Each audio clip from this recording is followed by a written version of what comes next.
রোহিঙ্গা সংকট দীর্ঘদিনের হলেও বর্তমানের সবচেয়ে বড় যে ঢল তা ২০১৭ সালের। এর আগে ১৯৭৮ এবং ১৯৯০-এর দশকেও রোহিঙ্গারা বাংলাদেশে পালিয়ে এসেছিল। মানবিক এই বিপর্যয় এখন রূপ নিচ্ছে এক ভয়াবহ স্বাস্থ্য ও সামাজিক ঝুঁকিতে। আজ ঢাকা রিপোর্টার্স ইউনিটির সাগররুনি মিলনায়তনে এক আলোচনা সভায় ডক্টর মোস্তফা হাজরা ফাউন্ডেশন তুলে ধরে কক্সবাজারের কুতুপালং ক্যাম্পের বর্তমান চিত্র। ফাউন্ডেশনটি জানায়, গেল ৫ থেকে ৭ মে পর্যন্ত মাত্র ৩ দিনের চিকিৎসা কার্যক্রমে ১,৪০০-র বেশি রোগীকে সেবা দিতে গিয়ে উঠে এসেছে এক আতঙ্কজনক চিত্র। সংক্রামক ব্যাধি আর চরম অপুষ্টির মিশেলে ক্যাম্পগুলো যেন এক একটি জৈবিক টাইম বোমা। কত বড় সমস্যা সেটা শুধু ওদের জন্য না, আমাদের কান্ট্রির জন্য একটা বিরাট চ্যালেঞ্জ, একটা বিরাট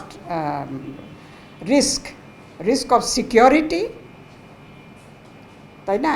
risk of security, risk of economy, risk of social, আর সব দিকেই কিন্তু একটা কান্ট্রির জন্য বিরাট রিস্ক।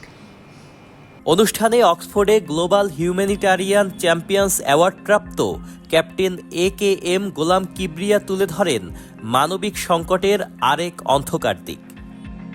তিনি সতর্ক করেন, কর্মহীন তরুণ সমাজ দিন দিন জড়িয়ে পড়ছে মাদক পাচার, সাইবার অপরাধ ও উগ্রবাদের মতো ধ্বংসাত্মক পথে। ইয়াং ফোর্স একটা শক্তি, এই শক্তিকে যদি আপনি কাজে লাগাতে না পারেন তাহলে এরা কি করবে? ড্রাগ এডিক্ট হয়ে যাবে অথবা স্মাগলিং কিছু একটা করবে, কারণ এটা শক্তি ট্রান্সফারেবল, শক্তি কিন্তু আপনি আবদ্ধ করে রাখতে পারবেন না, এরা এই কাজগুলো করবে।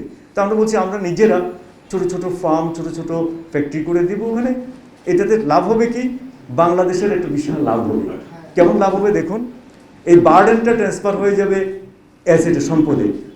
রোহিঙ্গা জনগোষ্ঠীর টেকসই সুরক্ষা এবং বাংলাদেশের জাতীয় স্থিতিশীলতা রক্ষায় জাতিসংঘ সহ আন্তর্জাতিক মহলকে কেবল গদবাঁধা প্রতিশ্রুতি নয়, বরং কার্যকর ও জরুরি পদক্ষেপ নেয়ার আহ্বান জানায় ফাউন্ডেশনটি।